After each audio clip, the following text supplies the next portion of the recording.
You're pushing 40 and still single, my aunt said at the table. Maybe lower your standards.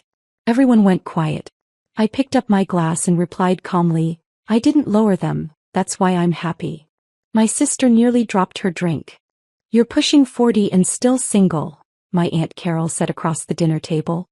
Maybe lower your standards. The room went quiet.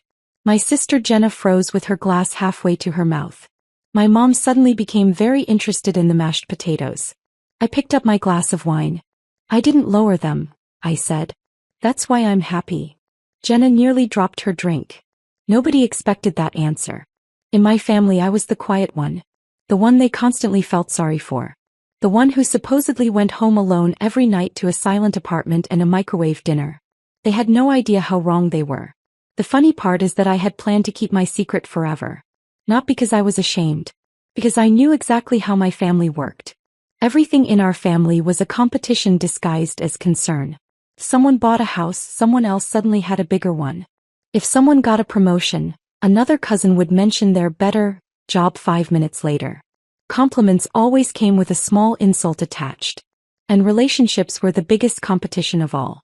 My Aunt Carol loved reminding everyone that she had been married for 35 years. She mentioned it at birthdays, graduations, funerals, and apparently random Tuesday dinners. My sister Jenna had married young and treated it like an Olympic medal. Which is why I never told them about Daniel. Daniel had been in my life for almost 2 years. 2 quiet, peaceful years that nobody in my family knew about. We met in the most boring way possible. A mutual friend's birthday dinner where neither of us knew anyone else. We spent half the evening talking about bad movies and terrible first dates. By the end of the night we were laughing like we had known each other for years. No drama. No games. No weird jealousy. Just calm. It was the healthiest relationship I had ever had. And I protected it the way people protect fragile things. By keeping it far away from my family. The problem was that my Aunt Carol had always believed my life was a tragedy. He loved reminding people. Olivia just hasn't met the right man yet, she would say loudly at gatherings. Or worse. Maybe Olivia is just too picky. That night she leaned back in her chair and crossed her arms. Well, she said. If you're so happy, maybe you should explain what that means. My cousin Mark laughed awkwardly. Carol, leave her alone. But my aunt wasn't done. You can't just say something like that and expect us to believe it, she continued. You live alone, Olivia. We all know that. I looked around the table. 8 faces staring at me like they were waiting for a confession. For a second I considered lying again. I had done it before. But something about the way Carol smiled at me pushed a button I didn't even know I had. So I set my glass down. I'm not single. The room went completely silent. Jenna blinked. What? I've been seeing someone, I said. For how long? My mom asked slowly. Almost 2 years. My Aunt Carol actually laughed. 2 years? And none of us have heard about him. No. Why? I looked directly at her. Because I know this family. Nobody spoke. And for the first time in my life, my Aunt Carol didn't have a quick response. But Jenna leaned forward. So where is he? She asked. At home. Doing what? Waiting for me. Another pause. Then Carol smirked. Well, she said. If he's real, bring him to Thanksgiving. The entire table looked at me. I had spent 2 years carefully keeping Daniel away from this exact situation. But something in me decided that maybe it was time. So I nodded. All right, I said. You'll meet him. At the time I honestly believed it would just be an awkward dinner. I had no idea that Thanksgiving would end with shouting, accusations, and one moment that would completely change how I saw my family forever. Thanksgiving was 3 weeks away. The next morning I told Daniel what I had done. He was standing in my kitchen making coffee when I said it. I might have accidentally invited you to Thanksgiving with my family. He looked up. Accidentally. My aunt pushed me into it. He thought about it for a second. Is this the same aunt who asked if you were too picky last Christmas? Yes. And the same sister who tried to set you up with her coworker who collects swords? The very same. Daniel nodded slowly. Hey. So this will probably be interesting. That was one thing I loved about him. Nothing rattled him. He approached problems like they were puzzles instead of disasters. So I had to be honest. My family can be competitive. With what? Everything. He leaned against the counter. Are they going to interrogate me? Probably. Are they going to judge me? Definitely. Are they going to say something rude? Almost guaranteed. Daniel smiled. Well, at least I know what I'm walking into. That calm confidence was exactly why I had kept him away from them. I didn't want their nonsense touching the peaceful world we had built. But now the invitation was out there. And my family was already curious. The group chat exploded the next day. Jenna started it. Jenna. So Olivia apparently has a secret boyfriend? Mark. Wait, what? Olivia, why didn't you tell us? For 2 years and we've never met him. That's suspicious. I stared at the messages for a while before answering. Me. You'll meet him at Thanksgiving. Carol replied almost immediately. Carol. We'll see if he actually shows up. That message told me everything I needed to know. They didn't believe Daniel existed. To them, I was still the lonely cousin who read books and avoided dating apps. The idea that I had been in a serious relationship for 2 years without telling them made them uncomfortable. Which meant they were going to investigate. Over the next few weeks, Jenna kept asking questions. What does he do? Where did you meet him? How old is he? I answered the basic ones but kept most details private. Not because I was hiding something. Because I knew my family well enough to recognize the pattern. They were collecting information. Preparing. One night Daniel and I were sitting on the couch watching a terrible action movie when my phone buzzed again. Jenna. Just curious. Why hasn't he proposed yet? Daniel noticed my expression. What happened? My sister just asked why you haven't proposed. He laughed. Already? Apparently 2 years is a deadline. Daniel thought about that. Should I bring a ring just to scare them? That would actually start a war. He smiled. Good to know. Despite the jokes, I had a strange feeling building in my stomach the closer Thanksgiving got. Not fear. More like anticipation. Because my family didn't just meet people. They tested them. Quiet little comments. Strange questions. Subtle insults disguised as jokes. Most people didn't notice. Daniel would. And the truth was I didn't know how he would react when he finally saw the real version of the family I had spent my whole life navigating. Thanksgiving arrived faster than I expected. Daniel picked me up that afternoon. When he stepped out of the car he was holding a pie box. Peace offering, he said. For them. No. For us. In case we need emotional support pie later. I laughed. You might be very glad you brought that. My parents' house was already full when we arrived. Cars lined the street.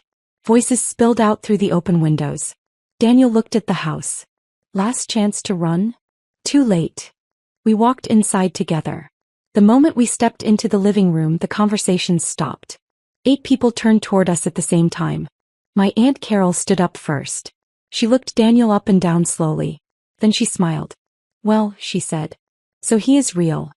At that moment, Daniel squeezed my hand slightly. And I realized something important. My family thought they were about to examine him. They had no idea that Daniel was quietly studying them too. The silence lasted about 3 seconds. Then my mom hurried over. Oh good, you made it, she said. You must be Daniel. Daniel nodded and handed her the pie box. I brought dessert. My mom looked surprised. In our family people usually arrived empty-handed and then criticized the food that was already there. Well, that's nice, she said. From across the room my Aunt Carol was still watching him like she was evaluating a used car. Jenna walked over next. So you're the mystery man, she said. Apparently. She circled him in a way that made me uncomfortable. You look normal. Daniel smiled politely. I get that a lot. Mark started laughing from the couch. We all moved into the dining room after that. The table was already crowded with food and my mom started assigning seats. Daniel ended up next to me.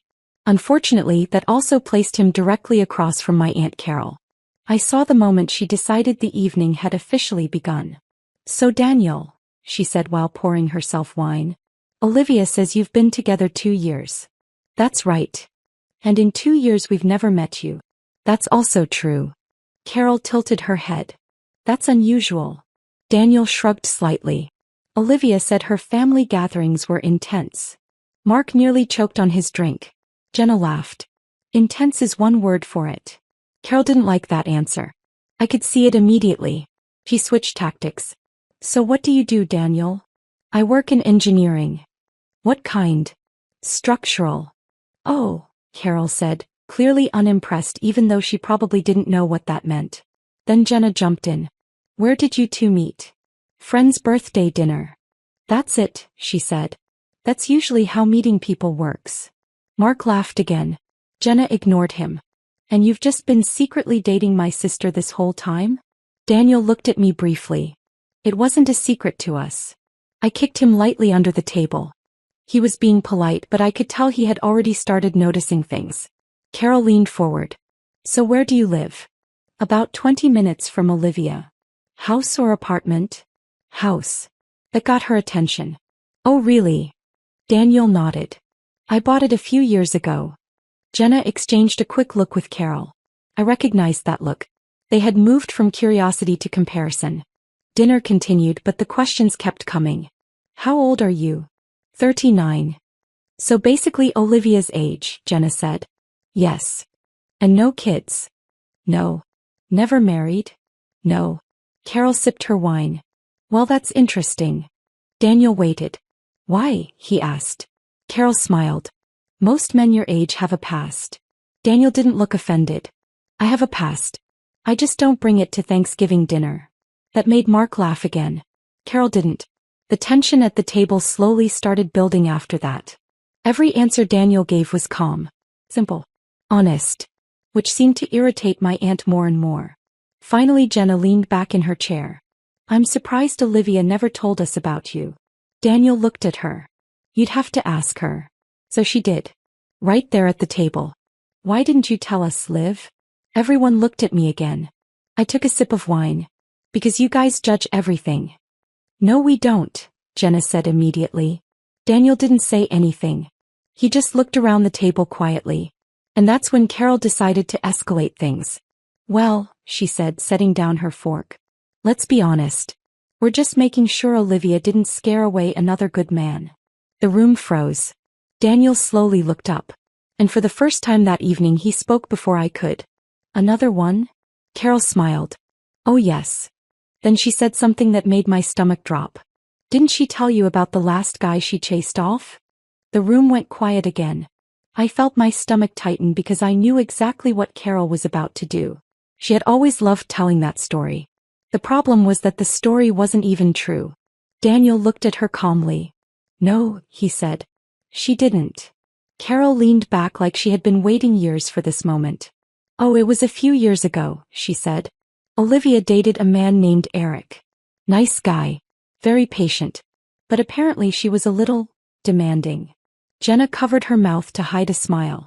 That's one way to say it, she added. I stared at my plate. I could already see where this was going. Carol continued. He invited her to meet his friends one night. She criticized the restaurant, complained about the music, and lectured everyone about their life choices. Mark frowned. I don't remember that. Carol waved him off. You were in college. Daniel looked at me briefly. Not accusing. Just checking. Then he looked back at Carol. And that's why they broke up? Oh yes, she said. Eric told us Olivia was impossible to please. Jenna nodded eagerly. He said she scared him. That was the moment I realized they had planned this. The way Jenna jumped in. The way Carol paused at the right moments. They weren't remembering a story. They were performing it. Daniel didn't react right away. He picked up his fork and finished chewing the bite he already had. Then he asked a simple question. Did Eric tell you that personally? Carol hesitated. Well, yes. Daniel nodded. Interesting. Something about the way he said that made Mark stop eating. Carol narrowed her eyes. What's interesting? Daniel placed his fork down. I'm just trying to understand the timeline. Carol crossed her arms. What timeline? Daniel looked around the table. You said this happened a few years ago. That's right. And Eric came to you directly to explain why they broke up. Yes. Daniel nodded again. Then he asked something that completely shifted the room. So how did he know you well enough to do that? Carol blinked. What do you mean? You said he invited Olivia to meet his friends, Daniel said. But somehow he was also comfortable calling you afterward to explain the breakup. Nobody spoke. Daniel continued calmly. That's unusual. Most people don't report relationship updates to their girlfriend's aunt. Mark started grinning. Jenna looked confused. Carol's expression hardened. Well, she said quickly, Eric was close with the family. Daniel tilted his head slightly. How close? Carol opened her mouth. But this time she didn't have an immediate answer. And for the first time that night I realized Daniel wasn't just defending me. He was quietly dismantling the entire story. And the worst part for my aunt was that he was doing it with simple questions she hadn't prepared for. Carol tried to recover quickly. Well, she said, he came to a few family dinners. Daniel nodded slowly. How many? She paused. 2, maybe 3. Daniel looked thoughtful. So after 2 or 3 dinners he felt comfortable calling you personally to explain his breakup with Olivia. Carol shifted in her chair. Well, he respected my opinion. Mark muttered something under his breath that sounded like, sure he did. Daniel glanced at him briefly, then back at Carol. Did Olivia know he called you? The question hung in the air. Carol hesitated again. Well, not exactly. I finally looked up. Because he didn't, I said. Jenna rolled her eyes. Oh, come on, Liv. But Daniel wasn't finished yet. He spoke again before the argument could start. Carol, can I ask something else? She clearly didn't like the direction this was going, but she nodded. What? Where is Eric now? She frowned. How would I know? I assumed you stayed in touch since he trusted you with relationship advice. A few people at the table laughed quietly. Carol's face turned red. That's not what happened.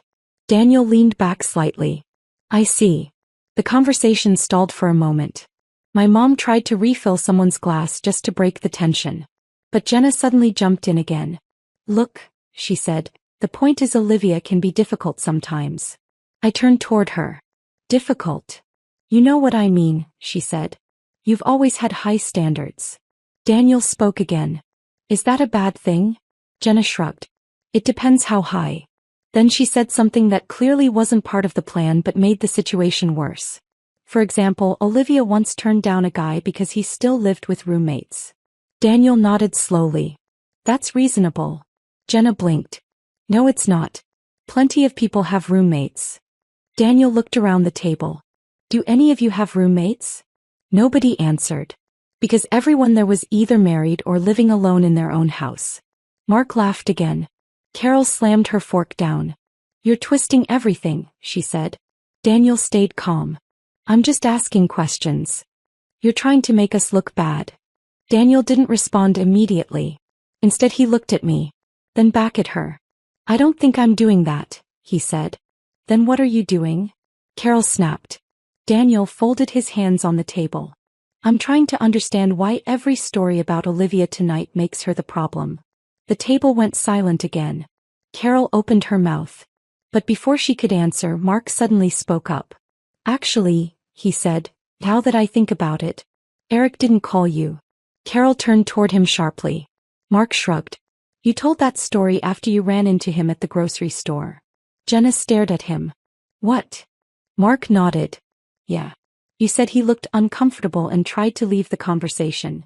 Carol's chair scraped loudly against the floor as she shifted. That's not how it happened. But the room had already changed. People were looking at her differently now. And Daniel quietly picked up his glass of water. He hadn't raised his voice once. Yet somehow the story my aunt had used against me for years was falling apart right in front of everyone. But Carol wasn't done. And the next thing she said would turn the entire night into a disaster. Part 6 Final. Carol looked around the table and realized the story had slipped out of her control. So she did what she always did when she felt cornered. She attacked. This is exactly the problem, she said, pointing at Daniel. You've been here 20 minutes and you're already turning everyone against us. Daniel didn't react. But I did. No, I said. He's asking normal questions. Jenna shook her head. You're both acting like we're villains. Mark sighed. Carol started it. Carol ignored him. She looked directly at Daniel. You think you know Olivia after 2 years? You have no idea what she's like when things don't go her way. Daniel finally stood up. Not dramatically. Just calmly pushing his chair back. I actually know exactly what she's like, he said. Everyone looked at him. She's patient. She listens. And she avoids unnecessary drama. That last sentence hung in the air like a spotlight. Then he added something that completely ended the conversation. Now I understand why. The silence was heavy. My mom looked embarrassed. Mark stared at the table. Jenna looked annoyed. Carol looked furious. Daniel turned to me. Do you want to stay? I looked around the table one last time. Years of small insults. Little competitions. Stories twisted into something ugly. I suddenly felt tired. No, I said. We grabbed our coats and walked out while nobody tried to stop us. The moment we got into the car, Daniel looked at me. I'm sorry that got messy. It wasn't messy, I said. It was clear. 2 weeks later I stopped answering the family group chat. 3 months later I blocked it. Peace came faster than I expected. Now our Thanksgivings are quiet. Sometimes it's just the two of us, a small dinner and the same pie Daniel brought that night. And honestly, I've never been happier keeping my standards exactly where they are. Exactly where they are. Exactly where they are.